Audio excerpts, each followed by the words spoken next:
If you fish a lake that's got big gizzard shad in it, this is a bait to kind of pay attention to. It's super thin. It's the Clutch Boss, 9 3/4 inches long, which is a really big bait. Like, a lot of guys see this and get really intimidated, but we've been running these kind of wind-blown pockets that are a little bit shallower all day and catching them pretty good. Basically what they've kind of been on a little bit of the shadier wind-blown sides of the dock. So if you can find that recipe, it's a really good kind of scenario in order to catch one. But basically how to work this bait, you're casting it out there, and sometimes they want it nice and slow like that. Sometimes they want a little bit more English on it where you're getting a little bit snappier with it. But it's just experiment with your retrieve. Kind of give them a little bit of everything and figure out what they want for the day. Like earlier in the day, they were wanting it really slow moved, like that nice, easy, slow wind. And as the days progressed, as they've gotten a little bit more aggressive, as the water's been warming up, we've been able to chop on them a little bit more and get them to react. So we'll kind of fish a couple of these docks and see if we can get one. So with these shady docks, don't rush your setup. You want to make sure that you're getting in line. Don't cast early and bring them out away from it. We want to work the entire side of the dock. So we're kind of getting to that point here. Make a nice cast back there towards the back.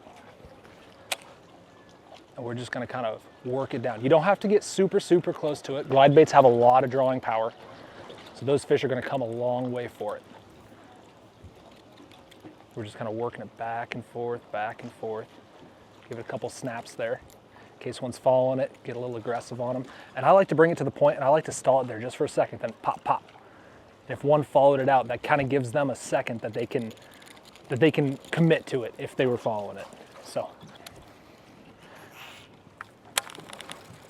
casting accuracy is very important.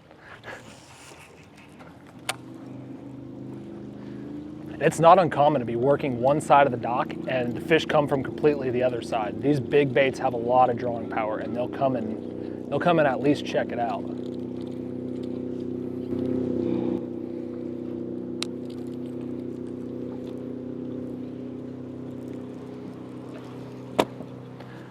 If you can skip, you can get it up under there a little bit, kind of playing with fire there, but trying to get these big baits in a place that they haven't necessarily seen before.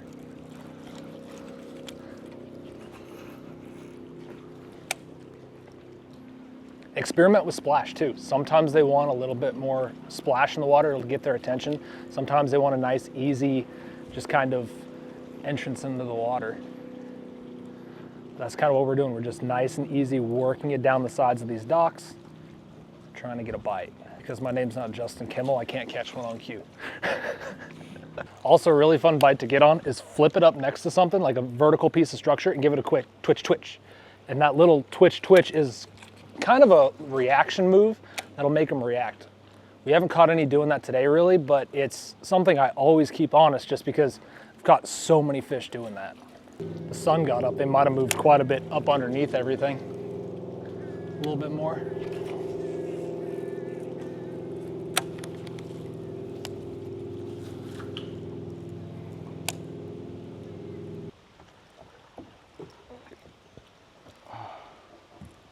Oh, one coming out. Oh, come on. She came out of the dock. Get her, Josh. Oh, yes, giant. Oh, that's quite the early boat flip. I'm freaking man. We caught fast. That was a bad dude. It's a 5-pounder. Let's go. She came off the shallow dock in the pocket. The shallowest dock. Hey, how about you wait a little bit more, like maybe 1 or 2 more turns for the boat flip? No. About hit the side of the boat. You're gonna do that with an 8-pounder, it's not gonna get in. I've boat flipped some big ones. He's skinny boy. All right, so we're starting to piece some stuff together. This morning, we bounced around a lot. We've seen a lot of activity, but they just haven't been quite committal. And this little gal, probably 3.5, 4, somewhere in there, came out from underneath the shallowest dock. And she wasn't super hot on it and kind of like sped it up a little bit, convinced her to bite, kind of paused it at the right time. She came up and just nipped right at that front hook. That's why that front hook placement on that boss is so critical. It used to be a little bit further back in prototyping, but we missed a lot of fish. Scooting that thing up just a little bit kind of creates an area right around that gill location where these fish target. So most baits, you probably wouldn't have got a hook in that fish. With the boss, they bite it right where you need them to.